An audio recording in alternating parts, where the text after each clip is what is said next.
뭐 두 가지 종류입니다. 하나는 러시아 역사의 단계와 특징이라고 하는 거, 그 다음에 또 하나가 양면 복사 앞뒤로 한장되어 있는 거, 그거.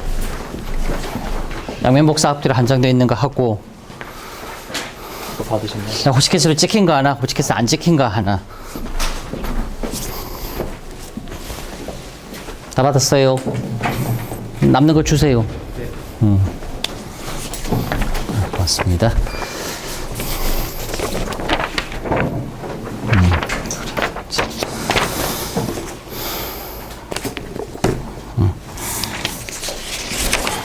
역사의 단계와 특징이라고 하는 거 요거 먼저 볼게요. 해가지고서는 요거 잠깐 보고 그 다음에 이제 시작하도록 하겠습니다. 네 페이지. 그래요. 나와 있는 것처럼 이제 뭐 그냥 좁은 의미에서 역사 그걸 이야기하는 게 아니라 이제 뭐 나중에 뭐 문학이라고 하는 요쪽 부분을 한다 하더라도 자연스럽게 계속 지속적으로 언급이 됩니다. 그래서는 사실상 뭐 그냥 그래 이거는 뭐 역사라고 하는 사회적인 변화이지, 그다음에 요거는 이제 뭐 문학이지라고서는 그냥 이 두 개를 그냥 뚝 떨어뜨려 놓고서 이야기할 수 있는 뭐 그런 상황은 좀 아니에요. 그래서는 이제 뭐 수시로 계속 이제 언급이 될 수밖에 없고, 차라리 약간 스케치 먼저 하고 그다음에 이제 문학이라고 하는 거 좀 이제 자세히 들여다보면서 필요하면은 또 이제 밖에 끄집어 와가지고 연결해서 이야기하고 그렇게 하도록 하겠습니다. 먼저 오늘은 요거 이제 뭐 역사의 단계와 특징 그냥 뭐 쭉 끝까지 오늘 다 할 거는 당연히 아닙니다. 당연히 아니고 오늘 이제 키예프라고 하는 시대에 해당하는 이제 요 부분 앞부분 이제 일부분 그것만 할 거예요. 일단 뭐 크게 나마 차례 나눈 거라도 좀 보지요. 제일 처음에 1키예프 루스의 시대라고 해서는 뭐 862년 뭐 역사에서 기록되는 이제 뭐 그 시기를 일단은 뭐 최소한의 중거점으로 잡았어요. 그때부터서는 뭐 1240년, 41년 이제 뭐 몽골의 침입, 타타르의 지배 해가지고서는 이제 뭐 일단 어찌되었건 러시아 역사가 크게 이제 한 페이지가 끝이 나는 뭐 그 첫 장인 키예프 루스 시대. 두 번째는 이제 몽골 침략, 타타르의 지배하는 이제 뭐 타타르 지배기 그 시대. 1240년에서 뭐 1480년 뭐 공식적으로 그렇게 그냥 끊습니다. 그때 가지고서는 이제 뭐 어찌되었건 뭐 조금은 부자유스러웠었던 그런 이제 이민족의 지배를 받았었던 뭐 그것이 뭐 정도가 강하든 약하든 그래서는 이제 러시아 역사에서는 뭐 순환을 극복하던 시기다 그렇게 이야기합니다. 페이지 넘겨볼까요? 페이지 넘겨서는 두 번째 페이지. 두 번째 페이지로 넘어서는 3에서는 이제 모스크바 처음에는 공국시대 해가지고서는 이제 뭐 하다가 나중에는 이제 점점 더 세력이 더 커지면서는 모스크바 대공국이라고도 뭐 그렇게 이야기되는 그 시대가 뭐 대략 1480년에서 뭐 1601년 뭐 요 정도까지를 이제 이야기할 수 있을 것 같습니다. 그렇게 하고서는 그때 이제 뭐 우리 어느 정도 뭐 대충 띄엄띄엄이지만 이름은 들어서 알고 있는 이반 그로즈는 이반 뇌제라고 하는 사람에 의해 사실상 이제 모스크바 공국이 세력이 그냥 급속도로 팽창하게 되고 뭐 그게 모스크바 대공국으로 발전하게 되고 그게 이제 뭐 나중 러시아 제정 때의 이제 그런 모스크바로서의 역할을 해내게 됩니다. 하여튼 뭐 오늘날의 이 모스크바 중심의 러시아는 이제 이반 4세 이반 뇌제의 치세인 16세기 요 이제 모스크바 대공국 시대라고 하는 1500년대 그때에 이루어지게 됩니다. 1550년대부터 1580년대까지 그때쯤에 그렇게 이루어지게 됩니다. 그 다음에 큰 17세기 전환기라고 하는 시기 통해 가지고서는 이제 뭐 패러다임 쉬프트라고 할 만한 이제 중세 넓게 보아서 이제 아주 그냥 긴 중세가 끝이 나고 근대로 넘어옴에 있어서 그런 이제 조금 이제 그 변화를 예비하는 그런 교량의 시대가 이제 뭐 펼쳐지게 됩니다. 그게 17세기 세기 전환기라고 이야기할 수 있어요. 그 다음에 3페이지 보면 이제 뭐 표트르 대제 18세기 해가지고서는 이제 뭐 이른바 그냥 학습의 시대라고 하는 그 시대 때 서구화, 근대화, 이런 일련의 개혁 조처 등과 함께 이제 러시아가 조금은 이제 다른 스타일의 그런 이제 뭐 글쓰기, 삶의 방식을 이제 습득을 하면서 조금은 이제 뭐 좋든 싫든 자신들만의 그런 이제 그 약간은 닫힌 체계에서 이제는 조금 이제 서로 이렇게 섞이기 시작하는 뭐 그런 상황으로서 이제 자신들이 이렇게 나아가려고 하는 뭐 그런 이제 상황을 보여주는 게 18세기라고 할 수 있습니다. 이제 그러한 이제 뭐 적극적인 교류, 그런 이제 섞임의 움직임 카드가 저기 안 되는 거. 아, 그래, 알았어요. 그럼 됐어요. 뭘 또 그렇게 여러 명이 나가가지고 저는 고생 많이 하고 갔어요. 앉으세요. 그냥 상황 정리합시다. 그 다음에 19세기 러시아 제정의 시기라고 하는 이제 그 시대로 넘어가면서는 이제 뭐, 우리 그냥 제정 전성기라고 하는 이름을 요거 하고, 자, 이해하고, 이건 안 되나 보네. 그렇습니다. 그래가지고서는 이제 뭐 19세기 러시아 제정 시기라고 하면 이제 뭐 보통 우리 그냥 아는 그냥 뭐 19세기라고 말하는 1800년대 그때가 앞으로 약간 뒤로 살짝 해가지고서는 이어지고 그다음 뭐 소비에트 시대 때 그다음에 현대 러시아 시기로 이어지는 뭐 그러한 이제 뭐 크게 나눌 수 있을 것 같아요. 그렇게 그냥 크게 그냥 이렇게 시대별 구분이 이루어진다 하고 오늘은 제일 1페이지 키예프 루스 시대 때의 이제 몇몇 이제 가장 뭐 이 정도는 조금은 알자. 뭐 굳이 그냥 좁은 의미에서 역사 뭐 이런 개념이 아니라 그냥 러시아를 전공한다라고 하는 차원에서 그냥 러시아에 대한 가장 기본적인 이 정도 사실은 그래도 배경처럼이라도 알고 있어야 되겠다. 뭐 그렇게 이제 생각해서는 이제 이야기할 수 있을 만한 부분일 겁니다.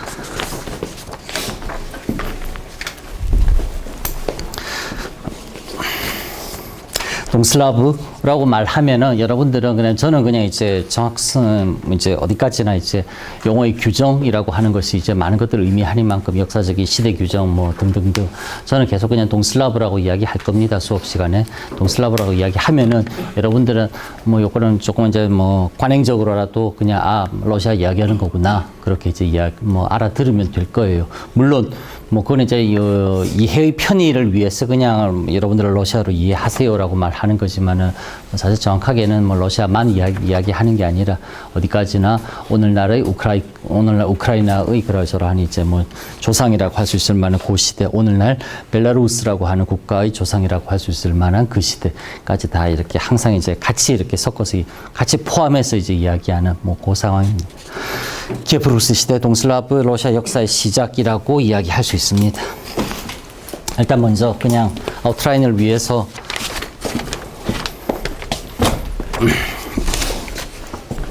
키예프, 오늘날 우크라이나의 수도 그 키예프 맞아요? 오늘날 우크라이나의 수도 그 키예프를 중심으로 한 일종의 뭐 나와 있지요. 도시 공후국들의 연합체. 라고 키예프 루스라고 하는 이른바 동슬라브인들의 최초의 그런 이제 이 생활의 형태, 삶의 형태를 그렇게 조금은 건조하지만은 정치적으로는 이야기할 수 있을 것 같아요. 도시 공후들, 즉 키예프가 다른 지역들 오늘날의 국가의 개념으로서 키예프가 수도, 그 다음에 키예프 루스 시대 때 뭐 사람들이 살았다라고 하는 곳이 영토. 뭐 그래가지고서는 그 내부에서 어떠한 단일한 통일된 하나의 뭐 조세 체계가 있었고 사법 체계가 있었고 그 다음에 외적에 맞서는 이제 뭐 통일된 그런 이제 군사적인 체계가 있었고 다른 나라와의 관계를 이렇게 뭐 실제로 추진하고 진행하는 외교적인 체계가 작동되어 있었고 뭐 그런 거 아니에요. 그런 거 아닙니다. 아니 그냥 제각각이었어요. 처음에는 키예프가 상대적으로 부유하고 그 다음에 중심지였을 때는 알게 모르게 키예프에 어느 정도 종속되어 있다라는 느낌은 있었습니다. 그러나 시간이 지나면서 그리고 이제 뭐 이거 시간이 지나면서는 이제 지역들도 어느 정도 성장해 오면서 지역들이 어느 정도 자기 나름의 그런 이제 독립성을 갖추기 시작하면서 키예프라고 하는 전통적인 뭐 부유하면서도 강성한 도시에 대해서 은근히 이른바 뭐 도전이라고 말하기까지는 그렇지만은 굳이 종속되지 않겠다라고 하는 성격은 시간이 지나면서는 나타내기 시작했어요. 그러면서는 이제 각각의 지역적인 특성이 훨씬 더 강하게 부각되기 시작했고 한편으로서는 좋은 현상 뭐 이야기하자고 하면은 어느 정도 뭐 그렇게 생각될 수 있으나 나중에 시간이 점점 지나면서는 이른바 각 지역의 그러한 이제 분권화 현상이 너무 강해지면서 지역들 간의 그러한 이제 알력, 다툼, 갈등이라고 하는 것이 좀 더 많이 심해지게 되고 결국은 이제 그 내부에서의 최소한의 그러한 이제 어느 정도 통일성이라고 하는 것만도 사라지게 되고 뭐 역사가 항상 그렇지만 매우 아이러니하게도 그 즈음에 아주 강력한 외부의 세력이 이른바 접근해 오게 되고 결국은 그 어떤 단일한 뭐 통일된 대처도 갖추지 못했었던 키예프-루스라고 하는 중세 시대 때의 느슨한 봉건 결합체는 강력한 외부의 군사적 힘 앞에 그냥 너무나 그냥 어이없다시피 할 정도로 그냥 무너져 내립니다. 그게 키예프-루스의 멸망이에요. 그렇게 이제 무너지고 난 다음 외부의 처음에는 이제 상당한 지배를 받다가 뭐 서서히 또 이제 안에서 또 결집해서는 결국은 그 외부의 지배를 종식시키고 자신들만의 그런 또 체제를 또 이렇게 구축하고 그걸 키워나가고 그러면서 중심처럼 성장된 게 모스크바. 모스크바는 또 페테르부르크라고 하는 축으로 다시 한 번 더 이동했다가 뭐 이렇게 이제 러시아 역사는 뭐 진행되어 나가기 시작했어요. 일단 동슬라브 키예프-루스라고 하는 이런 이제 정치 체제를 이야기할 때 도시 공후국들의 연합체라고 하는 것, 키예프라고 하는 곳이 이른바 크냐즈라고 하는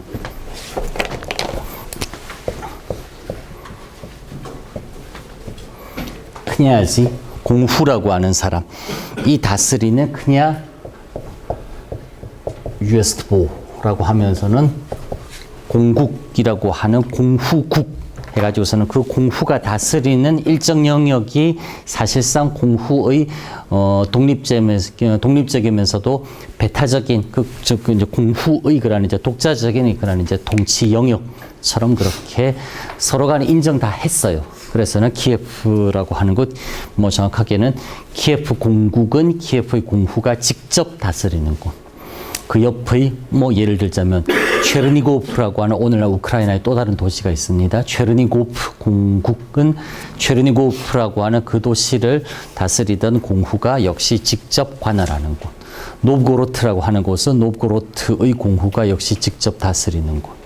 폴로츠크라고 하는 오늘날 벨라루스 영역에 있는 그 지역은 폴로츠크 지방에서 대대로 이제 공후의 자리를 세습을 하면서 이렇게 공후가 다스리던 곳. 뭐 그런 식의 뭐 생각이었어요. 그래서는 이제 그러한 공후들. 여기서 한 가지 중요한 것, 뭐 중요하다기보다는 매우 러시아적인 특징. 중세시대 때 이른바 동슬라브, 즉 오늘날의 러시아, 우크라이나, 벨라루스 조상들의 그런 이제 느슨한 결합이라고 하는 그 동슬라브는 정치적으로서는 엄연하게 이른바 공후들이 각각 독립적으로 다스리는 공국들, 그 공후국들의 느슨한 연합체였는데 느슨한이라고 말해줄 수 있는 이유가 바로 그 다스리고 있던 서로 다른 도시를 다스리던 각각 다른 그 공후들이 서로 다들 형제간이었어요. 큰형, 작은형, 사촌, 삼촌 이른바 혈연 관계를 가지던 일종의 늘 이야기하자고 하면은 그냥 왕조에서 한 명 왕, 한 명 황제만이 존재하는 것이 아니라 모든 왕자들이 각각 자기가 다스리던 영지, 자기가 다스리던 그런 지역들을 함께 나누어 갖고 있었던 그런 시대였습니다. 이게 중세 서유럽의 봉건제하고 구별되는 점은 중세 서유럽의 봉건제에서 이른바 왕은 존재하고 그 다음에 그 왕에게 충성을 맹세하고 그리고 이제 그 대가로서 왕으로부터 일정 정도 자신의 직할지를 부여받던 영주들과는 계약 관계였어요. 남남이었어요. 전혀 각각 남남인 사람들이 이른바 뭐 철저한 계약에 의해서 나는 이 지역의 영주로서 나보다 세력이 더 강한 이제 왕에게 충성을 맹세하고 그가 원할 때는 군사를 이제 일으켜서는 왕을 돕겠다.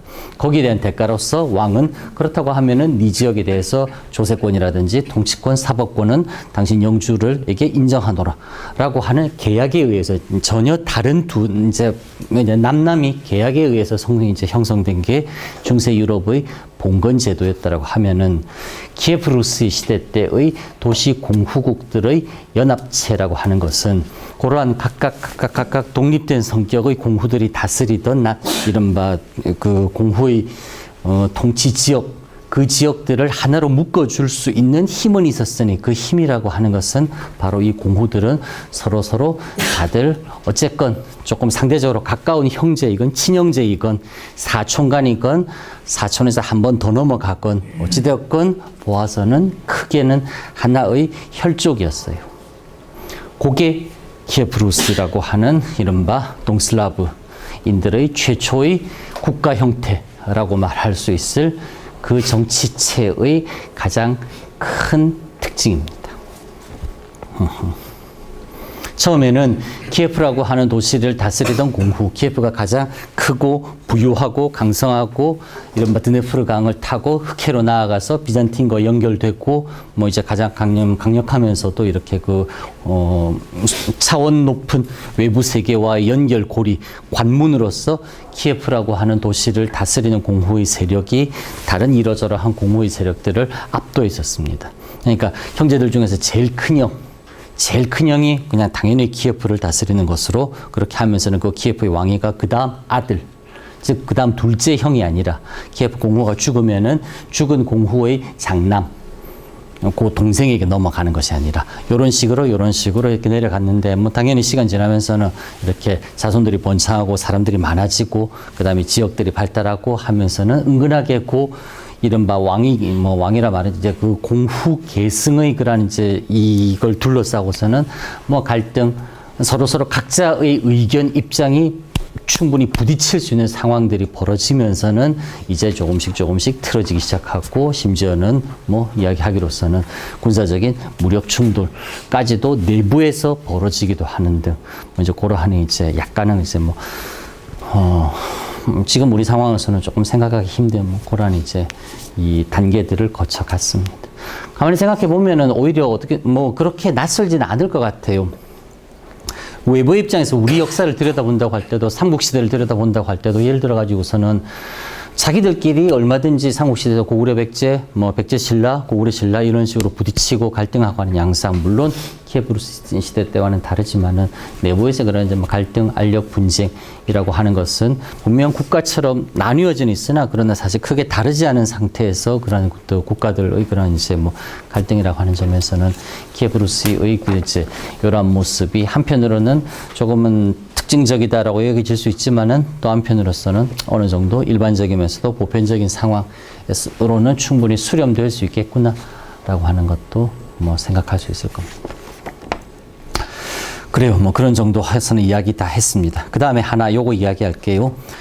약간의 차이가 있으나 도시에 따라서는 노브고로드 같은 경우 상당한 수준의 민주주의적인 전통을 누리기도 했었다라고 하는 부분 같은 점은 조금은 특이할 만합니다.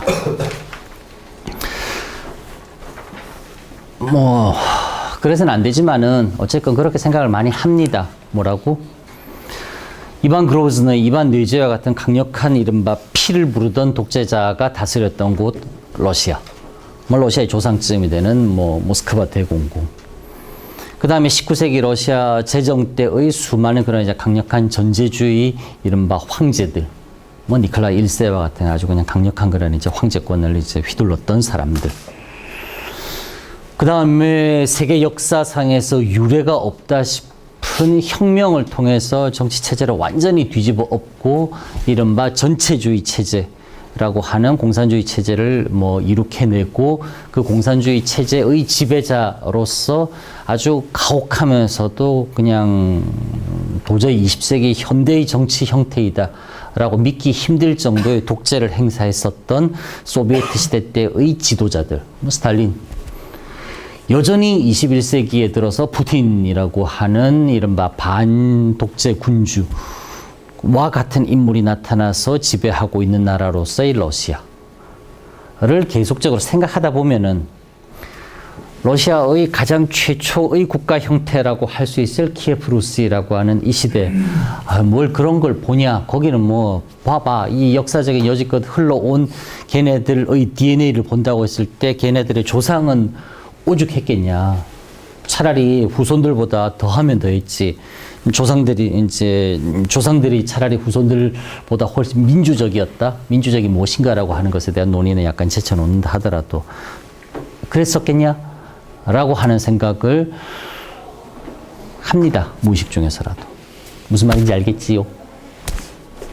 러시아가 전공이니까 우리 이제 러시아 문화 공부해야 되니까 애써 그냥 팔이 안으로 굽는다고 변명하고 옹호하고 두둔하고 하는 그런 차원이 아니라 존재했었던 사실에 대해서는 최소한 가감 없이 이거 조금은 주관적인 그런 경향 없이 평가하고 인정할 필요는 있어요.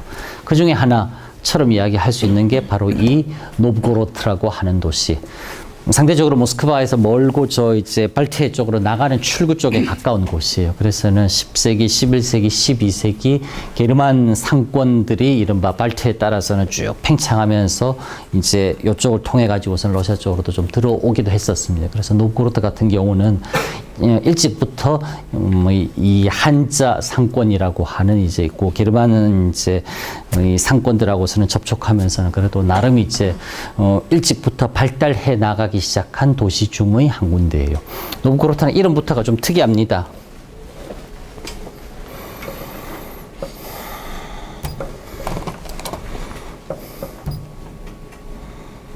누르지.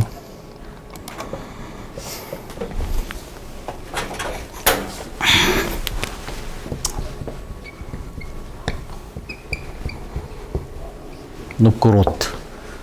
고르트 도시란 말이지요. 이렇게 끊어보면 노브고로트 이거 무슨 말이겠습니까? 노비고로트. 무슨 말이에요? 새로운 도시. 새로운 도시. 그러면은 낡은 도시, 옛날 도시, 헌 도시는 어디를 이야기하는 거겠어요? 키예프 말하는 거예요. 드네프르 강을 따라서 저쪽 아래쪽에 있는 키예프. 그래, 뭐, 거기 뭐 너네들 옛날부터 있었다며. 우리는 차라리 여기 북쪽에다가 그냥 너네들하고는 다른, 우리 그냥 신도시 건설할래? 말 그대로. 그런 의미에서 새로운 이제 도시 이름부터서는 아예 그냥 조금은 뭐, 그런 정도 뭐 노골적이거나 강력하다거나 그렇게까지 말하기는 조금 힘들지만은 어쨌건 북쪽의 또 다른 중심으로서 자기들의 역할을 좀 강조, 은근히 스스로도 뚜렷하게 느꼈었고 또 남들에게도 그렇게 강조하고 싶어 한 이제 그런 곳이라고 생각할 수 있어요. 노브고로드 같은 경우는 뭐 좀 되게 특이했는데 공후들도 자기들이 이른바 초빙의 형식으로 고용했어요. 자신들을 다스리던 시장이라고 할 수 있을 사람을 바깥에 있는 애들 중에서 제가 좀 능력 있어 보인다. 제가 우리 도시의 외부와의 교역을 통해서는 우리 도시를 발전시키고 우리들에게 많은 부와 힘 뭐 등등 문화적인 용성을 가져도 얼마나 능력 있는 애다. 라고 보이는 애를 스카우트 해가지고서는 자기들의 이제 시장 공후처럼 다스리도록 했어요. 너 똘똘하구나. 너 이리 와. 너 3년 계약하자. 3년 계약가지고 일단 한번 다스려봐. 잘하면은 우리 그 3년 그거 10년으로 연장해 줄게. 1년에 연봉 이 정도 줄게. 진짜예요. 그랬었습니다. 보통 다른 여타의 공국들은 공후의 아들이 이제 공후의 아들이 저절로 이제 공후가 되는 이른바 세습 왕조와 똑같았습니다. 아까 이야기했잖아요. 큰아들이 이제 아버지 자리 물려받아가지고서 역시 공후가 되고 공후가 된다고. 노브고로드는 틀렸어요. 여기는 이른바 외부 자신들과 전혀 이제 관련이 없는 사람들 중에서 오히려 그냥 능력으로서 도시를 위해 잘 다스릴 만한 사람이다 싶으면은 데려옵니다. 그리고 그에게 도시를 다스리는 이제 이른바 임무를 맡겨요. 그럴 정도로 약간 계명해 있었던 이 사람들은 또한 마치 고대 그리스 시대 때 아고라에서의 직접 민주주의 정치와 매우 유사하게도 이른바 시장과 광장의 직접 민주주의 정치라고 하는 것을 자기들 스스로 구현하고 또한 그것을 잘 유지하면서 실현해 나갔던 이른바 조금은 깨어있는 시민들이었어요. 뭐 깨어있다고 해서는 뭐 대단한 그런 정치적인 각성 정도는 당연히 아니지만은 사실은 자신들의 뭐 상업적 이익을 위해서 그렇게 이제 그냥 했던 것이었습니다. 뭐 당연한 뭐 생각하자고 하면은 그러긴 하나 어쨌건 그 당시 뭐 상황과 비교해 보았을 때는 충분히 역사적인 의미를 가진다라고는 이야기할 수 있어요. 그래서는 이제 그 노브고로트 공국에 있어 구현되었었던 이른바 직접 민주주의 형태 그리고 그런 직접 민주주의 형태를 가능하게 해준 일종의 의사결정 기구 어떤 중요한 사항들을 결정을 하고 집행을 할 수 있는 이제 그러한 이제 받침을 주는 것을 이런 그 기구를 베추어라고 했어요. 베추어. 그래서 이거 뭐 그냥 우리말로서 그냥 이제 뭐 민회라고서는 이제 이야기하는 사람들의 모임 말 그대로 해가지고서는 이제 이런 것들이 노브고로트 1000년대, 1100년대, 1200년대 즉 이제 11세기, 12세기, 뭐 13세기 초까지 노브고로트의 그런 이제 중요한 이제 뭐 정치적인 의사결정 기구로서 그렇게 작용했었습니다. 하여튼 그런 점들은 생각하자고 하면은 그냥 우리가 막연하게 러시아라고 하는 곳에서 떠올리는 이러저러한 뭐 이제 조금은 뭐 이미지와는 러시아가 그런 면도 있었나? 뭐 러시아를 이제 고정해서 말하는 건 아니지만은 이른바 슬라브인들에게 또 그런 면이 있었던가라고 하는 이제 조금은 이제 뭐 인식론적인 차원에서 한 번쯤은 이제 생각해 볼 수 있을 그런 부분입니다. 그래요. 그 다음, 이제 그 밑에 13세기 초, 1200, 뭐 이제 37년, 1223년, 이른바 몽골 제국의 그런 이제 몽골 군 본령이 이제 서방 정벌에 나서가지고서는 이제 서쪽으로 이렇게 진출해 오기 시작합니다. 그렇게 진출해 왔었던 이른바 몽골 제국 군대의 최선봉이 1223년, 오늘날 키예프-루스의 영역, 첫 번째 접촉을 하게 됩니다. 뭐 시티 강이라고 하는 곳에서 그렇게 그냥 소규모 지역 접전이 뭐 잠깐 벌어집니다. 그 다음에 그러면서 이제 몽골군이 이제 저기 누가 어떤 애들이 살고 방어는 어느 정도 하고 지형은 어떻다라고 하는 것을 감잡고 그 다음에 이제 본격적인 작전 세워가지고서는 그냥 물밀듯이 서방으로 밀려 들어오게 됩니다. 그렇게 해서는 이제 그들이 이제 서방 정벌에 나서 가지고서는 서쪽으로 와가지고서는 처음으로 부딪힌 이른바 뭐 몽골 제국, 몽골에서 생각했었던 본격적인 서방으로서 몽골 군대가 처음 부딪힌 게 키예프-루스의 러시아인들이었어요. 이제 중앙 유라시아 쪽에서 이렇게 서쪽으로 진출한다고 했을 때 뭐 이제 처음으로 맞닥뜨려지는 뭐 이야기에서는 서구적 세력이다 말하고 할 만한 곳이 키예프-루스였었습니다. 가차없이 그냥 지나갔어요. 뭐 힘도 못 써보고, 물론 내부의 사정이 훨씬 더 복잡했었습니다. 그래가지고서는 힘도 못 써보고 그냥 거의 뭐 그냥 주저앉다시피 하고서는 그렇게 무너졌어요. 키예프-루스를 무너뜨린 이제 몽골 군대는 더더욱 진출을 거듭해서는 폴란드, 오늘날의 헝가리 지역까지도 이른바 선봉대는 진출해서는 뭐 그 지역들을 점령하고 그러다가 뭐 자신들의 수도 카라코룸, 오늘날 울란바토르라고 하는 몽골의 수도 카라코룸에서 이른바 최고 지도자가 죽으면서는 후계 문제가 복잡해지면서 그냥 일단 철수해서는 철수합니다.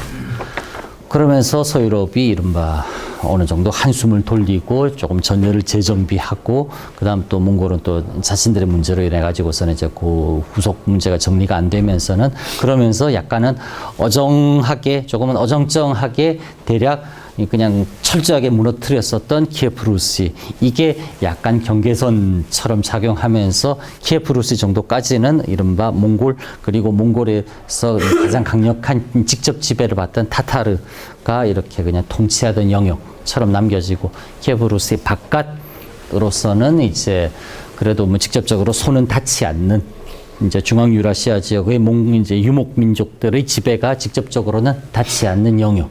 그냥 한번 큰 전화는 입었지만은 그러나 뭐 어찌됐건 살아남고 자신들의 예전의 삶의 방식을 뭐 여전히 이제 영위할 수 있었던 그런 지역으로서 구별이 됩니다. 그래서 뭐 어떤 역사학자 같은 경우는 뭐 그렇게 이야기하기도 합니다. 결국 키예프-루스가 이른바 이제 동쪽에서부터 흘러서 이제 서쪽으로 흘러 넘어 들어가던 이제 이제 이 파도를 막아낸 일종의 방파제와 같은 구실을 했다라고서도 그렇게 비유적으로도 말하기도 합니다. 그래요. 그렇습니다. 뭐 그런 정도로 그냥 간단하게, 이게 간단한 건지 모르겠지만 이것마저도 심히 자세했는데 간단하게 그냥 스케치처럼 하고 이제 보도록 하지요. 나머지를.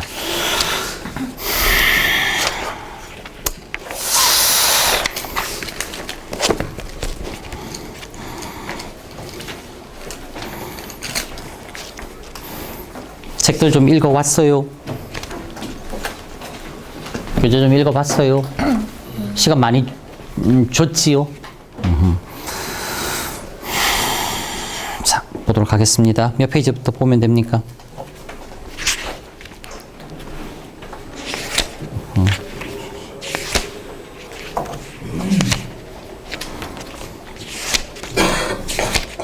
71페이지 붙어서 보면 되나요? 보도록 하겠습니다. 71페이지 볼게요. 여기 기억과 흔적들 해가지고서는 이제 뭐 71페이지, 71페이지 그냥 짤막한 한 페이지 조금 더 넘는 이제 분량의 인트로처럼 그렇게 나와 있지요. 이 부분은 결국 무슨 얘기를 이 책의 저자는 이제 뭐 이른바 러시아 문학의 가장 첫 단계를 이야기하면서 조금은 뜬금없지만은 19세기 말 20세기 초의 취업이라고 하는 작가의 한 작품을 빌려오면서는 그렇게 이야기합니다. 결국 하려고 하는 얘기 뭐던가요? 71페이지, 72페이지 첫 앞에 인트로에서 이 책의 저자가 뭐 요런 성격의 짧은 글을 이제 챕터 전체의 그런 이제 뭐 도입부처럼 간략하게 쓰면서 하고 싶어 하는 얘기 뭐던가요, 결국은? 좀 어렵진 않은 것 같아요.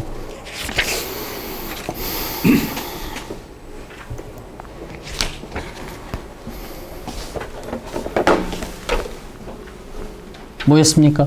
뭐라고 생각해요? 그냥 뭐 이야기해 보세요. 뭐 답이 있다든지 그냥 이것만이 딱 그거다라고 하는 그런 거면 당연히 좀 아니니까 그냥 편하게 얘기해 보세요.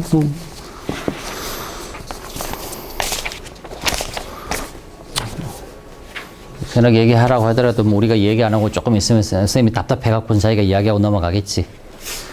이런 생각. 이 또한 지나가리다. 조금만 더 참자. 1분만 더 우리가 대답 안 하고 있으면 선생님이 그냥 답답하니까 어이구 시간 없고 진도는 나가야 되겠고 자기가 답 이야기하고 그냥 어이구 한숨 한 번 쉬고서는 지나갈 거야 라고 좀 생각하면서 버티고 있지요. 그런 건 아니에요. 아니 몰라서 이야기를 못하고 있는 거예요. 진실로. 뭐 어렵나. 이렇게 말하니까 더 이야기하기 약간 주눅 들어요. 승재군. 읽어보니까 요 앞에 한 페이지 짧은 부분에서 인트로처럼 쓰이고 있는 이 글, 책의 저자는 왜 이런 내용을 이 앞에 썼다라고 생각합니까? 책을 안 가져서 썼어?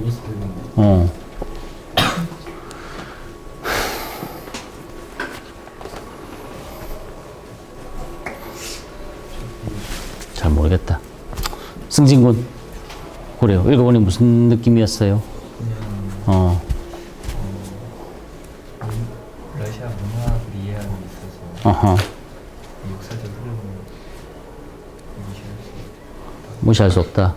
기억하라 과거를, 역사를 기억하자는 자에게 뭐 미래 따위는 없다. 뭐 이런 이제 약간 좀 뻔한 이야기, 좀 고상하게 돌려서 하는 그런 이야기인가요? 상황인가요 지금? 맞습니까? 방금 내가 이야기한 거 맞아요? 동의해요? 원기군은 프린트물 늘 갖고 오니까 원기군한테 안 물어볼게요. 현공군. 이 짧은 한 페이지 조금 넘는 분량에서 결국 책의 저자는 무슨 말하고 싶어 하는 것 같아요? 문학이 과거로부터 계속 이어져서 온다. 그래요. 뭐 그렇죠. 과거로부터 계속 이어져 온다. 뭐 그냥 약간은 그냥 뭐 그 얘기를 꼭 굳이 해야 되나 싶을 정도로 좀 뻔하다 싶고 하나마나한 이야기 같다 싶은 이야기를 그래도 애써 한 번 더 하고 있어요. 왜? 너무나 뻔하다 생각해서는, 너무나 당연하다 생각해서는 그게 그만큼 어떤 의미 있고 과연 중요할 수 있을까라고 하는 생각을 잘 안 하니까. 그래서는 애써 한 번 더 상기시키듯이 이야기하면서 결국은 이제 어떤 식으로든 그냥 불쑥 솟아난다라기보다는 이제 항상 과거와 연관을 이제 가진 상태에서 과거로부터 이제 그러한 뭐 전통을 그냥 무비판적으로 계승하는 것이 아니라 거기에 대해서 끊임없이 질문하고 이른바 현대 재해석하려고 하고 하는 그러한 일련의 꾸준한 흐름 속에서 결국은 이루어져 가는 것. 뭐 그게 문학이지 않을까라고 하는 약간의 생각을 이제 품고 있는 채 일단은 어쨌건 이른바 과거로와의 먼저 출발이라고 하는 점은 지닌다라고 하는 거, 뭐 그걸 이야기합니다. 그래요. 72페이지 볼까요? 72페이지 넘겨서는 뭐 두 단락이 있는데 이제 아무것도 지나가지 않는다 니슈도 브라호지트라고 하는 거 이제 뭐 그 문장에 대해서 이제 풀어 쓴 것. 치오프가 이 작품에서 역사라고 있는 것은 블라고보라고 하는 뭐 짧은 이야기했었던 이제 뭐 마야주의자 나의 삶이라고 하는 작품에서 주인공이 있지요. 블라고보가 독단적으로 러시아의 문화가 부재하다라고 말하지만 그러나 문화란 비록 우리가 그것을 알아채지 못한다 하더라도 깊게 흔적을 남기면서 흐르고 있다라고 하는 사실, 그건 어느 정도 조금은 이제 정언 명제처럼 그렇게 이제 뭐 주장할 수 있다라고서는 뭐 책의 저자는 이야기합니다.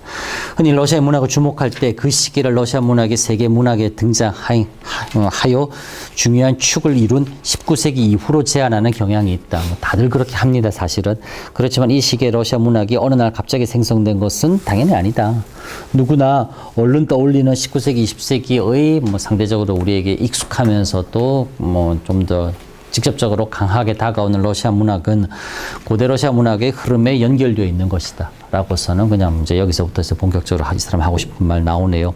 그러니까 러시아 문학은 천년의 세월을 축적하고 있는 문학이다 라고서는 뭐 조금은 일단 귀납적으로 먼저 자신의 주장 이야기하고 뭐 사람에 따라서는 좀 충격적으로 들릴 수 있는 이 말이 왜 그런가 하는 것을 이제 그 다음부터서는 조금씩 뭐 자세하게 풀어 설명하면서 뭐 자신의 이러한 생각을 입증하려고 하는 것 같아요. 그래요. 봅시다. 그러면 일단은 문학과 문자와 문화에서는 그럴 문자가 이렇게 그냥 계속 들어가 있지요. 해가지고서는 그럴 문자라고 하는 것을 그냥 일부러 한자를 써가지고서는 지속적으로 이제 그냥 보여주는 것 같습니다. 책에서는 고대 러시아 문학은 지금 우리가 생각하고 있는 문학의 개념과 상당히 동떨어진 성격을 띠고 있다. 아주 좋은 첫 번째 문장입니다. 뭐 실제로 그러해요. 우리 저번 시간에 중세 문학인 무엇인가라고 하는 거 이야기하면서 저도 그런 이야기 많이 했었잖아요. 여러분들 들어가지고서는 그게 뭐 별다른 의미가 있을까 싶게 여겨지는 게 사실 중세 문학에서는 지금과는 다른 상황에서는 상당한 이제 상황이었었다라고 하는 것을 이야기 많이 했었잖아요. 손으로 쓴다라고 하는 것, 사람이 손으로 쓴다라고 하는 게 어떤 문제인가라고 하는 지금 지난 시간에 좀 지루하게 여겨질 정도로 길게 이야기했었잖아요.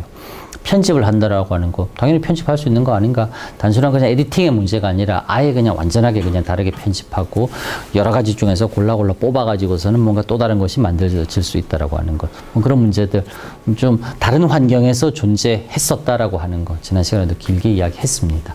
이제 그런 이제 상황이에요. 각주 1번에 볼까요? 고대 러시아 문학은 나오지요.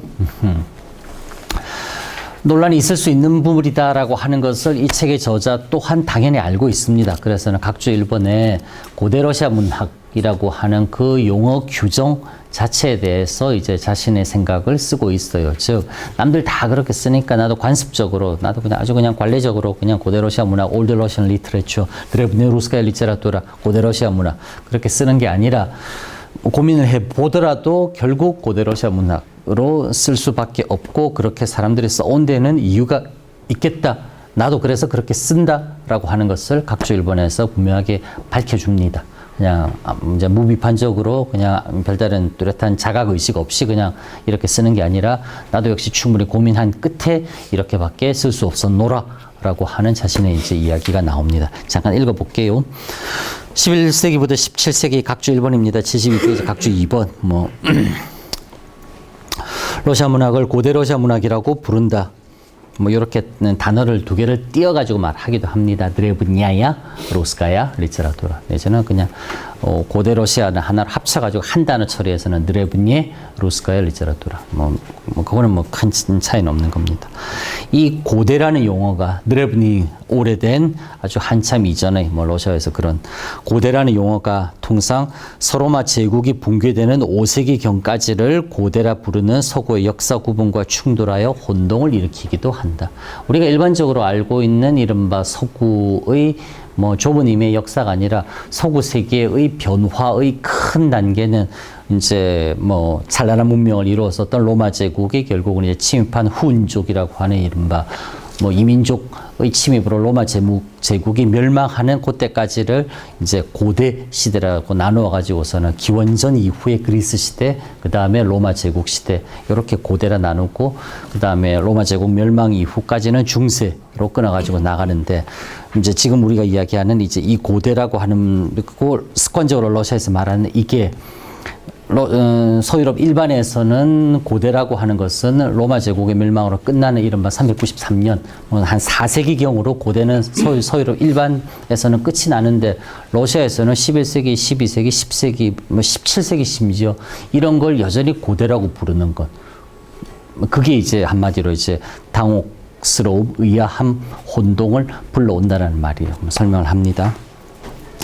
그래서 이러한 혼동을 피하기 위해 서구의 역사 개념에 맞추어 중세 러시아 문학이라고 부르기도 한다, 저처럼. 하지만 그럼에도 불구하고 책의 저자는 역시 나는 고대라 부르겠다라고 하는 이유를 책의 저자는 그 바로 아래에서 이렇게 설명하나 봅니다. 러시아 역사가 서구의 역사와 상이하게 전개된 사실을 염두에 둔다면 러시아를 서구의 관점에서만 볼 수는 없는 일이다. 그래서 고대 러시아 문학이라는 용어 자체에는 다음과 같은 문화적 의미가 내재해 있다고 생각할 수도 있을 것이다. 먼저 이 시기의 러시아 문학을 고대 문학이라 부르는 데에는 이 부분부터는 메모리라도 좀 긁어 놓으세요. 나중에 그냥 시간 없을 때 빨리 볼 수 있도록. 서구 문학의 흐름과 같은 궤도를 따라 진행되지 않은 러시아만의 전통 문학이라는 의미가 담겨 있다 라고 책의 저자는 생각하고, 그러한 러시아만의 조금은 독자성을 존중하고 고려하는 의미에서라도 혼동은 불러오지만 차라리 고대 러시아 문학이라고 부르는 게 낫지 않을까라는 게 이 사람 생각인 것 같아요. 중세의 서구가 단일한 세계라서 문학의 지역적, 민족적 색채가 미약했던 점과 대비된다. 중세의 서구가 단일한 세계라서 무슨 말이에요? 단일한 세계라서 문학의 지역적, 민족적 색채가 미약했던 점과 대비된다. 중세의 서구가 단일한 세계라서 무슨 말입니까? 그러니까 교황을 중심으로 한 이른바 로마 가톨릭이라고 하는 동일한 믿음 체계, 그리고 라틴어라고 하는 동일한 고급한 표현 수단, 이 두 가지에 의해서 유지되던 서구 이제 중세 시대 때 서구의 로마 가톨릭 세계는 이른바 상당한 메타적 세계였어요. 무슨 말이냐? 오늘날 잉글랜드 땅에 태어난 영국의 출신, 이제 잉글랜드 출신의 수도사 존이나 오늘날 파리 근처에서 태어난 이른바 고을족 출신의 수도사 자크나, 그 다음에 오늘날 독일 땅 그 어디쯤에서 태어난 이른바 수도사 요하네스나, 오늘날 이베리아 반도 스페인 지역쯤 어디에서 태어난 또 어떤 수도사나, 만약 그들이 라틴어를 배웠다면 로마에 모여서 라틴어로 서로 이야기할 수 있었어요. 그리고 그들은 그렇게 이른바 같은 천주님, 성모를 믿는 상태에서 라틴어로서 서로 통할 수 있다라고 하는 점에서 그들은 형제라 느꼈어요. 나는 잉글랜드인 있고, 나는 독일인 있고, 나는 프랑스인 있고, 나는 스페인 사람이다 라고 하는 자신들의 지역적, 민족적, 개별적 전통에 앞서 우리는 이른바 이 유럽 문명 세계의 같은 형제들이다 라고 하는 독립의식을 훨씬 더 먼저 내세웠어요. 그게 이 말이에요. 중세, 이제 로마 가톨릭의 중세 시대가 단일한 세계라서 문학의 지역적, 민족적 색채가 미약했던 점과 고대 러시아 문학이라고 이야기되는 이른바 오늘날 러시아의 조상들, 그들의 문학이라고 하는 것은 다르다라고 하는 게 이 말입니다. 고대 러시아 문학에는 러시아의 독자성에 대한 중시, 그리고 자신의 토양에 대한 깊은 사랑이 내재해 있다. 사실입니다. 어쨌건 반면 이는 서구의 입장에서 보자면 러시아가 보편적인 역사의 흐름에서 일탈했다고 해석이 되는 부분이다. 결국 유럽이면서 온전히 유럽의 국가가 되지 못하는 러시아의 현 특성이 러시아의 성립 시기부터 시작되었던 것이고, 이는 고대 러시아 문학이라고 하는 그 용어 자체에 어느 정도 함축되어 있다고 생각할 수 있지 않을까 라고 풀이하면서 책의 저자는 그러기에 나는 중세, 고대, 시대 구별이 역사적인 의미에서는 엄밀하지 못하고 혼동을 불러일으킬 수 있는 것이지만 안다. 모르는 거 아니다. 안다. 그러나 그럼에도 불구하고 결국 러시아는 조금 뭔가 다른 면은 있지 않은가. 그것을 어느 정도 지속적으로 이른바 환기시키고 있지 않기 위해서라도 고대 러시아 문학이라고 칭하는 것. 내게는 그게 좀 더 합리적인 것 같다. 라는 게 저자의 생각이에요. 무슨 말인지 이해가 되지요? 그래요. 저는 그럼에도 불구하고 이 책의 저자와는 조금은 다른 생각이에요. 알겠습니다. 그럼에도 불구하고 그냥 역사적인 시대 구별에 충실한다라고 하는 그 뜻이 아니라 좀 이제 그래요.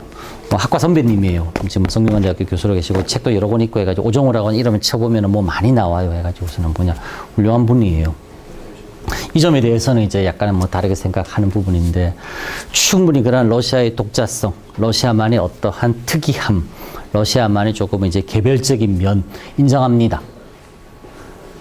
그런가 동시에 또 한편으로 생각이 되는 것은 개별성을 주장하기 위해서는 무엇보다도 일단은 보편성, 일반적인 면이라고 하는 것을 인정을 하고 그것을 받아들이고 그 바탕 위에서 같은 점들, 같다라기보다는 충분히 유사하다고 묶을 수 있을 만한 점들로서 추출해서는 보편적인 맥락을 만들어낼 수 있겠고, 그럼 보편적인 맥락 위에서 본다 할 때 이건 이렇게 다르고 저기는 저렇게 다르고 라고 하는 개별성을 이야기할 수 있지 않을까 라고 하는, 어찌되었건 가장 조금은 이제 바탕이 되는 그런 이제 생각의 차원에서 어찌되었건 결국 그럼에도 불구하고 러시아 문학 또한 이른바 서구적 문학, 유럽적 문학이다 라는 생각은 당연히 합니다. 그 유럽적 문학 중에서도 조금 많이 특이한 문학으로서 러시아 문학은 당연히 생각할 수 있지만은 유럽적 문학과 완연히 다르다고 구별해야 될 만큼 진즉에 끝나버린, 사색에 끝나버린 고대라고 하는 그 용어를 여전히 가지고 있어야 될 만큼 러시아 문학이 그렇게 유럽 문학과 다른가라는 생각은 안 합니다. 그래서 저는 중세, 어찌되었건 중세 문학이라고 해야 되지 않을까. 그리고 조금 더 정확하게 말하자고 하면은 이건 차라리 좀 더 강조하고 싶은 부분인데, 러시아, 오늘날의 러시아인들만의 문학이 아니라 그 당시에는 오늘의 러시아, 오늘의 우크라이나, 오늘의 벨라루스, 그들의 조상들, 공통된 조상들이 함께 살았었던 그 삶의 공간에서 펼쳐진 문학이기 때문에 차라리 동슬라브 문학이라고 말하는 게 훨씬 더 합리적이고 정당할 것 같다라는 생각은 또 합니다. 어쨌건 중세 동슬라브 문학이라고 저는 주장해요. 이러한 이제 생각이 있을 수 있다라고 하는 것도 충분히 인정하면서도 동시에 역시 보편성이 먼저 우선하고 그 보편성 위에서 개별성이라고 하는 것이 언급될 때 그 양자가 함께 파악될 수 있지 않을까라는 생각에서 보편성을 먼저 생각해야 되겠다라는 측면에서 중세 문학, 중세 동슬라브 문학 그렇게 이야기하고 우리가 생각하는 게 조금 더 합리적이지 않을까라는 생각은 오랫동안 해왔습니다. 그래서 이제 그런 부분이 있다라고 하는 건 이야기합니다. 그렇고, 그 다음부터서 조금 볼게요. 상상으로 꾸면서 지어낸 그림 문학이라는 잣대를 고대 러시아 문학에 적용할 수는 없는 것이다. 이거는 고대 러시아 문학뿐만이 아닙니다. 그냥 중세 문학 일반에 그냥 모두가 다 이제 이야기해서 할 수 있을 말입니다.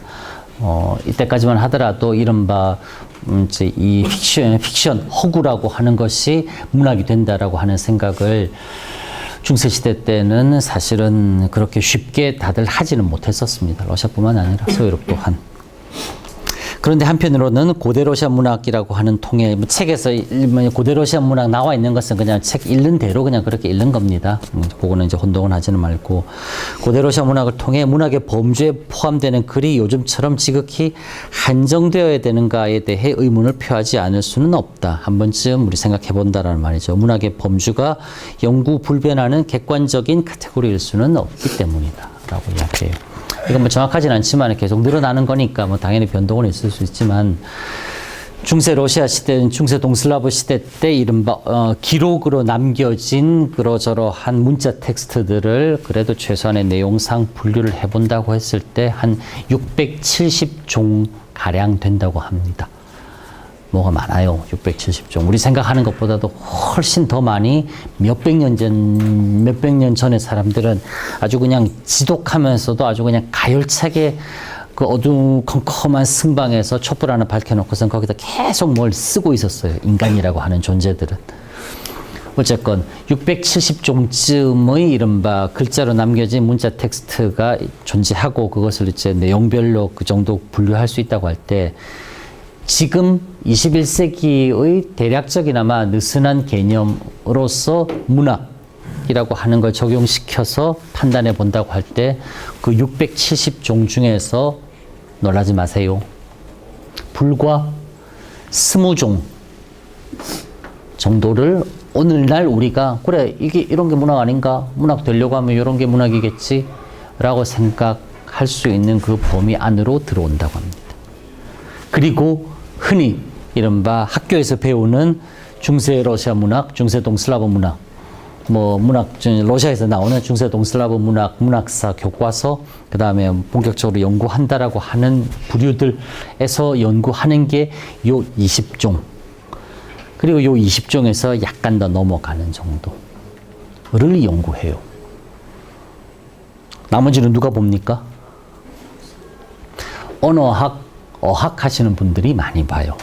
아, 러시아어가 요렇게 11세기, 12세기 러시아어 이랬었고 14세기, 15세기로 시대가 또 1, 200년 변화해 오면서 러시아어는 이렇게 했고 라고 하는 것을 하기 위해서 어학 하시는 분들이 이제 그 문학이라고 우리가 좁게 한정 짓는 그 바깥에 있는 텍스트들을 많이 연구를 하세요. 그분들에게는 예를 들어서는 지금 우리에게는 아, 그거는 문학은 아니지 라고 이야기되는 사복음서 복음서들을 보시면서, 아, 여기서는 예를 들어 가지고서는 이제 뭐 아우리스트라고 하는 문법적인 완료형 시제를 말하는 겁니다. 여기서는 아우리스트가 이렇게 쓰이다가 나중 문헌에서는 아우리스트가 이런 용법으로 쓰이는구나. 성서 텍스트를 읽으면서 그렇게 연구하는 것. 그게 이제 어학 전공하는 분들, 이른바 역사 언어학이라고 하는 것을 분야를 연구하시는 분들이 보는 거예요. 문학이라고 이른바 내용이라고 할 수 있을 만한 그 어떤 것을 그래도 관심 있게 들여다본다 라고 하는 우리는 중세시대 몇 년, 7, 800년 동안 그렇게 써놓은 수많은 종류의 문서 가운데 670권이 있다는 말이 아닙니다. 670종이라는 말이에요. 한 종에 수백, 수천 가지의 유사한 텍스트들이 있을 수 있어요. 670종류 가운데서 우리는 불과 한 20종류를 들여다본다라고 하는 거예요. 그 20종류도 사실상 수업에서 제가 뭐 한 번쯤 지나가면서라도 언급되는 것은 그 중에서도 10개도 채 안 될 거예요. 그래서는 정말 우리는 극히 일부를 조금이나마 살펴본다라고 하는 게 또한 사실이기도 합니다. 물론 뭐 21세기 대한민국에서 러시아 몇백 년 전의 문학 작품들 그렇게 뭐 세세하게 들여다본다라고 하는 것 조금은 이제 큰 의미는 없다 손치더라도 러시아 문학이라고 하는 것이 결국은 어떠한 역사적인 발전 경로를 밟아왔었는가 라고 하는 것을 규명함에 있어서는 최소한 필수적인 작품과 종류들, 성격들은 조금씩은 파악하는 것. 뭐, 그거는 뭐 당연히 뭐 필요하다고 이야기 뭐 할 겁니다. 하여튼, 여기서 지금 이제 저자가 하는 이야기는 첫 번째, 고대 러시아 문학이라고 하는 용어 규정 이제 붙어서는 조금은 다르다. 그 다음에 두 번째, 문학 자체에 대한 생각, 문학 자체가 무엇인가를 받아들이는 것이 지금과 옛날은 달랐다라고 하는 것을 이야기합니다. 뭐 그러한 것들, 그게 뭐 중요하다기보다는 우리가 좀 생각을 많이 해야 될 주제 중에 하나로서 오늘의 눈으로서 흔히 과거를 이제 판단하는 오류를 우리는 매우 종종 저지릅니다. 아까 이야기도 뭐 개강 조금 바로 지나가도 이야기했었던 것. 키예프 루스라고 하는 그 시대 때는 나는 러시아 사람이다. 나는 우크라이나 사람이다. 나는 벨라루스 사람이다. 라고 하는 오늘날 현대의 나뉘어진 국가 개념. 그 시대 때는 그런 거 없었어요. 그 시대 때는 나는 스모렌스크 지방 사람이다. 나는 키예프가 고향이야. 나는 민스크에서 할아버지 때부터 대대로 살아오고 있다. 라고 하는 지역 개념이지 국가 개념 그런 건 아니었어요. 마찬가지로 문학이라고 하는 것 또한 오늘날 우리는 그래 문학이 되려고 하면 최소 이러이러한 것들이지 이러이러한 정도는 갖춰야 되지 이걸 문학이라고 생각해야지 라고 하는 문학에 대한 개념 자체가 중세시대 때 뭐 한참 몇백 년 전에는 당연히 지금 오늘날의 우리들과는 많이 달랐다라고 하는 거예요. 그걸 일단은 기본적으로 가장 기본적으로 감안을 해야 된다고 하는 그 너무나 당연할 수밖에 없는 그 이야기를 하고 있는 겁니다. 그때는 그렇게 생각 안 했었다. 뒤집어 이야기한다고 하면 몇백 년의 시간이 지나서 우리의 후대가 우리를 바라볼 때 21세기 사람들은 그렇게 쓰고 그걸 문학이라고 했었던가? 라고 우리 몇백 년이 지난 후대는 또 우리를 보면서 또 그렇게 생각할 수 있는 문제라는 거예요. 고점이라고 하는 것은 그냥 지금 나의 생각으로서 과거를 투영하면서 오늘의 관점으로서 과거에 있었던 일을 그대로 재단하려고 하는 것. 그거는 일단 기본적으로 뭐 너무나 좀 어긋난 방법론이다라고 하는 이야기는 뭐 합니다. 거의 잘 잤어요. 카메라 녹음되니까 뭐라 말도 못하겠다. 녹음 안 되면 야단 좀 치려고 했는데. 고개 한번 들어봐요. 잠바 벗고 그렇게 두껍게 입고 그 뒤에서 따뜻하게 햇볕 받고 있으니까 졸음이 올 수밖에 없지. 웅크리고 앉아있고 이번 학기 저거 녹음하면서 많은 사람들이 오늘 피해가고 있어요. 봅시다. 우리는 고대 러시아 문학을 읽으면서 문학이 순수한 영역을 가지고 있지 않다는 점을 이해할 수 있다. 이런 의미에서 부르주아 등장 이후 그리고 낭만주의 시절 이후 사용되어 통념이 되어버린 순수하게 문학적이다라고 하는 표현은 오류이다. 문학은 추상적이고 도피적이며 감상적인 글쓰기가 아니라 즉 잠 안 오는 밤 어느 순간 뮤즈라고 하는 창작의 영감이 내게 찾아와 나의 그 아픈 감정, 나의 그 세상에 대한 그 떨리는 그러한 이제 미묘한 감각, 그걸 드러낸 것. 그게 문학만은 아니다란 말이에요. 그게 문학이 아니다가 아니라 문학은 그것만은 아니다라고 하는 거예요. 즉, 오늘날 우리의 생각, 오늘날 우리의 그러한 이제 느낌처럼 지극히 사적인 것이고 개인적인 것이고 무언가 대단히 창조적인 것이고 무언가 대단히 감정적인 것. 그게 문학이다. 라고 하는 이 생각을 가지고 중세시대 때 남겨진 글쓰기 텍스트를 바라다 본다는 것. 그건 당연히 말 안 된다라고 하는 그 얘기하는 거예요. 중세시대 때 몇백 년 전에 글을 쓸 때 그리고 그 글을 쓸 수밖에 없었던 그 사람들의 생각, 그 사람이 처한 사회적인 환경 그리고 그 사람이 결국은 이 글을 남김으로 인해서 자기가 무엇을 주장하고 싶어 하는가 라고 하는 것에 대한 그 역사적인 맥락에 대한 이해 없이 오늘날 문학이다 라고 하는 생각하는 것 그것만으로 이건 문학 아니네 이게 어떻게 문학 작품 될 수 있냐 라고 중세시대 때 남겨진 글쓰기들을 비문학이다 문학이 아니다 라고 재단하는 것 그거는 오류다 라고 하는 그 이야기를 그렇게 하는 겁니다. 그러면서 이야기되는 게 문학은 뭐 등등등 아니라 구체적이고 실천적이며 정치적인 글쓰기이다. 매우 구체적이며 또한 그리고 문학은 정말 시간이 남아서 감정이 남아서 감상이 흘러 넘쳐서 이렇게라도 나는 출구를 찾고 싶으니까 라고 하는 식으로 기록을 남기는 것. 물론 그게 문학일 수 있습니다. 그리고 그것 또한 문학의 한 부분입니다. 그러나 그것만이 문학은 아니다라고 하는 것을 또 이야기하잖아요. 실천적이며 글을 쓴다라고 하는 것. 이게 무슨 의미가 있을까? 내가 이따위 시 한 편 써본들, 내가 이런 소설 하나 써본들, 이게 무슨 의미가 있겠는가? 이게 사회에 어떠한 반향이라도 불러올 것인가?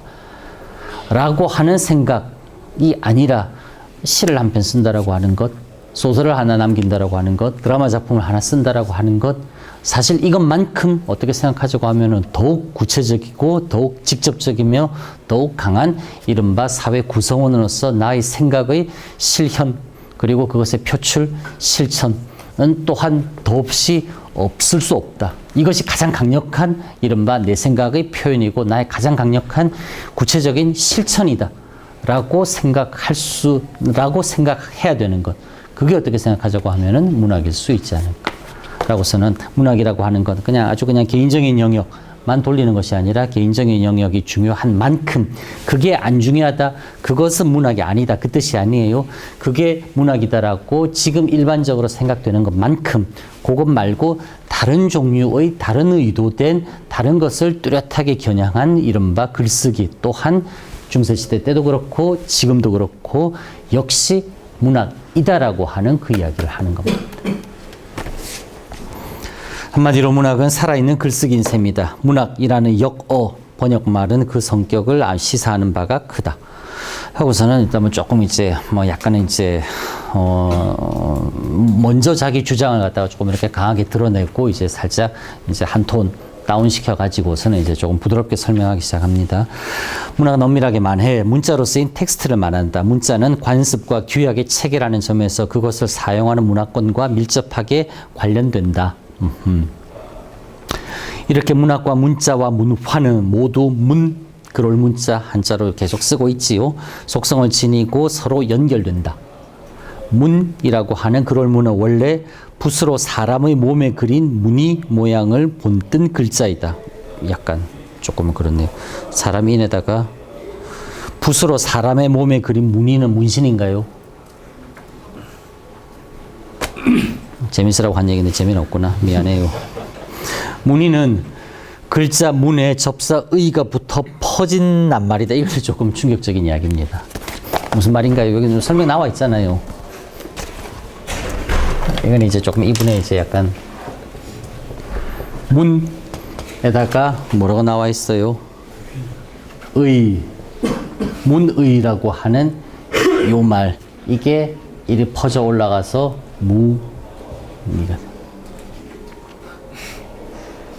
많이 오랫동안 관찰하신 것 같아요. 오랫동안 관찰하신 것 같은데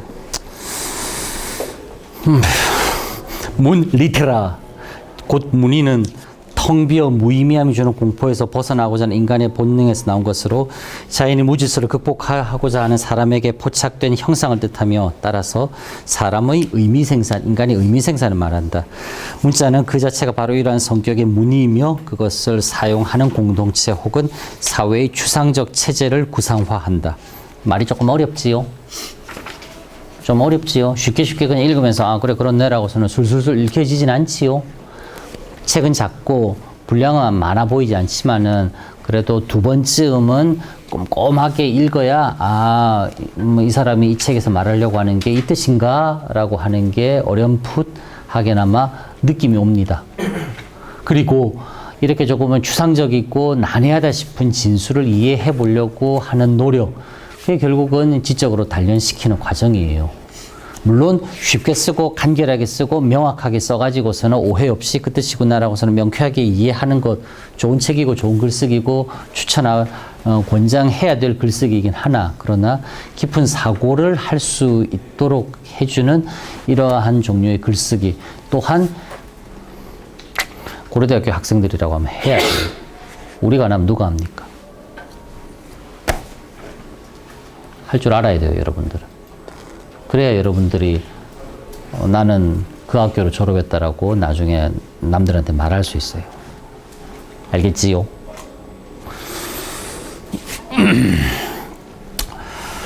그 위에 한번 볼까요? 74페이지. 74페이지 뭐가 쭉 나오지요? 이거 뭡니까? 이런 거 보았다? 교재 74페이지 나오는 이렇게 막 써놓은 거 이거 본 적 있다? 아마도 당연히 없을 거예요. 아무도 없을 겁니다. 이거 뭐냐면은 이거 러시아 글자예요. 진짜입니다. 중세시대 때 제일 첫 줄을 매우 장식하듯이 아주 멋부려서 쓴 글자예요. 첫 줄은 이렇게 씁니다. 빨간 색깔 이제 붓으로 빨간 색깔로 해가지고선 이제 한마디로 이것도 또 그렇는데 중세시대 때는 기본적으로 종이가 그렇게 넉넉하거나 풍부하지 않았어요. 무슨 말이다? 써나가다가 여기쯤에서 끝나잖아요. 그럼 우린 과감하게 뒤는 버리잖아요. 그리고서는 그 다음 나오는 거는 또 이제 다른 첫 페이지 처음부터 쓰기 하잖아요. 중세시대 어떻게 했다고? 이걸 왜 버려? 심지어 이만큼이 남아도 그걸 왜 버려? 거기도 써야지. 연결해서 쓰기 시작합니다. 즉 페이지가 바뀌면서 여기서부터 여기까지구나라고 하는 게 이러한 페이지의 여백으로서도 표시가 잘 안 됐던 때였어요. 그럼 어떻게 해야 됩니까? 그래도 그때도 사람들이었던지라 그 빽빽한 걸 그래도 어느 정도 중간에 좀 끊어가면서 여기서 여기까지는 이 내용이구나, 여기서 여기까지는 또 다른 무엇이네 라고 하는 것을 최소한 구별은 해야 될 거 아니었어요. 어떻게 했다고요? 이렇게 내려가다가 중간쯤 비었을 때 뭔가 다른 새 내용이 온다 그러면은 이제 이어지는 새로운 내용의 텍스트의 첫 줄은 저렇게 빨간 색깔로 이렇게 무늬처럼 보이는 글쓰기를 써서는 시각적으로 구별시킵니다. 여기까지는 이거였었고 저렇게 막 연결되어 가지고선 저거는 우리도 보더라도 이게 뭔가라는 느낌이 들지만은 러시아 사람들, 중세 러시아 사람들이 보더라도 이거는 눈에는 상당히 조금은 튀어 가지고서는 완연하게 달라 보이는 그러한 형태였어요. 저렇게 써 가지고서는 구별을 하는 거예요. 여기까지는 이 작품이었고 뭐 이 텍스트였고 이 내용이었는데 지금 여기서부터는 다른 거 시작된답니다. 다른 거 시작되는데 뭐 똑같이 붙여 놓으면 하나도 구별 안 되잖아요. 일일이 다 읽어볼 수도 없는 거고. 그래서는 좀 넘기면서 빠르게 볼 때라도 여기서부터 시작되었구나 라고 하는 걸 찾고 뭐 좀 파악하는데 편하자라고 하는 최소한의 실용적인 의미에서라도 저 정도는 해야 되겠다 싶어서 저렇게 구별했어요. 단순히 멋부리고 장식하고 있어 보이려고 한 게 아니라 한편으로서는 아주 구체적이며 실체적인 필요에 의해서는 또 저렇게 되기도 했다는 말이에요. 그렇습니다. 뭐 지금 이제 문의 이야기 나왔는데 어찌되었건 이거는 이제 중세시대 때 러시아의 글쓰기 유형입니다. 해가지고서는 이런 건 또 어디서 찾아오셨네.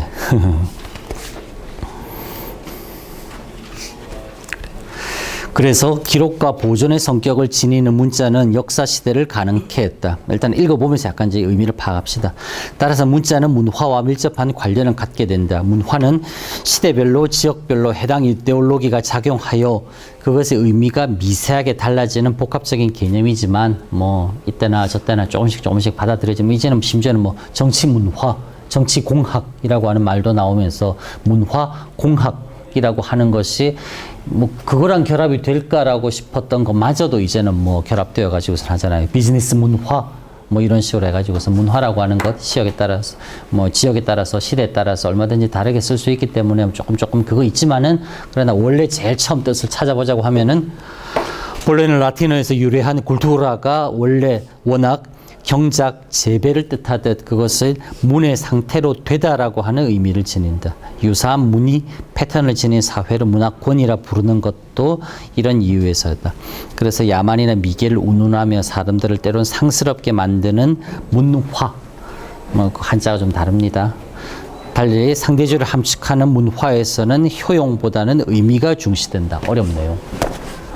어렵네요. 저도 읽어도 무슨 말인지 머리에 절반쯤은 들어오지만은 절반쯤은 여전히 좀 생각을 해야 되겠다라는 그런 느낌입니다. 조금만 이제 한 페이지 읽고 약간만 더 읽고서는 끝낼게요. 문학은 그러한 문 글자를 학한다 혹은 문 글자로서 학한다라고 하는 의미를 지닌다. 다음에 그래서 우리는 문학이 문자로 기록된 문헌 그 자체를 모두 총칭해서 일컫는 말이며 곧 종류에 관계없이 학문 그 자체를 뜻하던 시기 당대인들이 이해한 글 또는 책에 대한 의미를 읽을 수 있다. 이 글은 러시아 최초의 기념비적인 문학 텍스트로 간주되는 지난 시절의 이야기 보베스에 부르며 있는 힐리어트라고 하는 작품의 한 부분이다.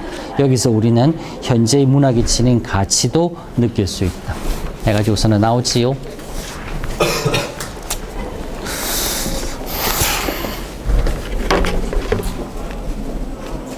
시간 넘었네. 여기까지만 할게요. 여기까지만 하고 다음 시간에 여기 80페이지까지 다 읽으세요. 그 다음에 오늘 나누어 드렸던 프린트들 다음 시간에 가지고 오세요. 다음 시간에 이거까지 다 할 겁니다. 그래 오늘 여기까지만 할게요. 수고 많았습니다. 감사합니다.